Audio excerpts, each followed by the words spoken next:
The deep state indoctrinated the youth and created safe spaces for this purpose. Now, we've seen a really huge trend of these safe spaces, these safe places where the youth can go to this area and be and feel safe.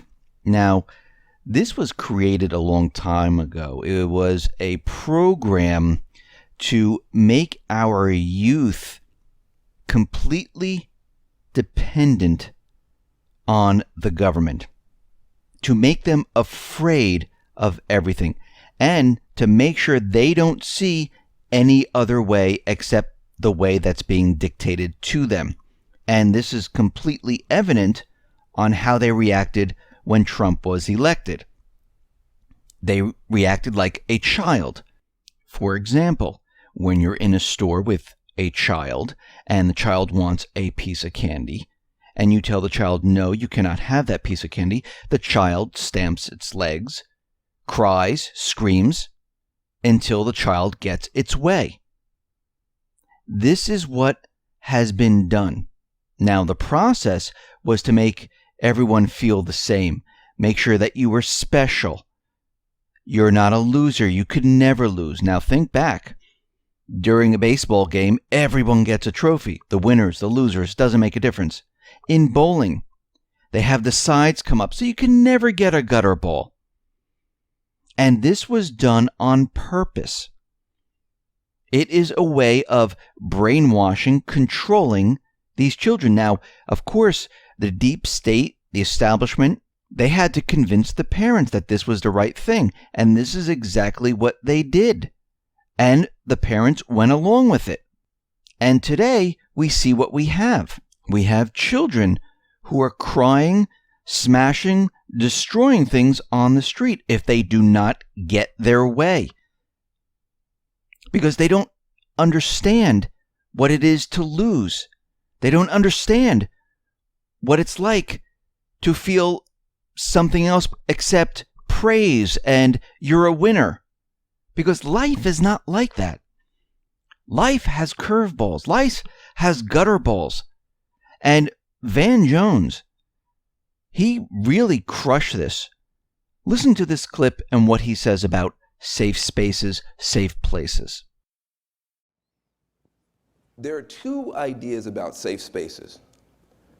One is a very good idea and one is a terrible idea. The idea of being physically safe on a campus, not being subjected to sexual harassment and physical abuse or something like that, or being targeted specifically personally for some kind of hate speech, you are an N-word or whatever. That perfectly fine with that. Perfectly fine with that. But there's another view that is now, I think, ascendant, which I think is just a horrible view, which is that I need to be safe ideologically. I need to be safe emotionally. I just need to feel good all the time. And if someone says something that I don't like, that is a problem for everybody else, including the administration. And I think that is a terrible idea for the following reason. I don't want you to be safe ideologically. I don't want you to be safe emotionally. I want you to be strong. That's different. I'm not going to pave the jungle for you. Put on some boots and learn how to deal with adversity. I'm not going to take all the weights out of the gym. That's the whole point of the gym. This is the gym. You can't live on a campus where people say stuff you don't like, and these people can't fire you. They can't arrest you. They can't beat you up.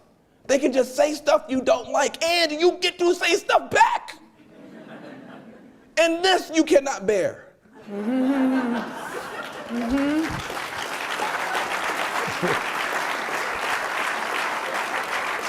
This is ridiculous BS liberals. My parents and Monica Elizabeth Peake's parents, hello Monica, marched They dealt with fire hoses. They dealt with dogs. They dealt with beatings. You can't deal with a mean tweet? You are creating a kind of liberalism that the minute it crosses the street into the real world is not just useless, but obnoxious and dangerous. I want you to be offended every single day on this campus. I want you to be deeply aggrieved and offended and upset, and then to learn how to speak back. Because that's what we need from you in these communities. Wow, what he said was absolutely amazing. And he's right. In the real world, you're going to have good times, bad times. People are going to yell at you. People are going to say things to you. But if you never experience it, how are you supposed to handle it? If you never experience true life, and I'm not just talking about the good things that happen in life, but the bad things that happen in life that make you stronger, that make you who you are, that shapes you on how to deal with what is going on in the world and how to critically think. And this is a big word that they always use, critical thinking, how to really think about what's going on and make sense of what's going on and go back to those experiences to say, you know something? I understand. I've experienced this before. And we could see today, this was done on purpose.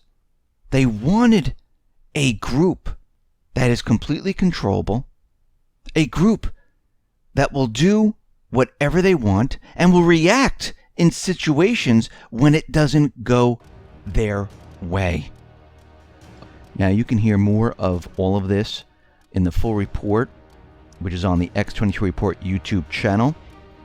And those reports are Monday through Friday, one on Sunday, and they're between 6 and 7 Eastern Standard Time.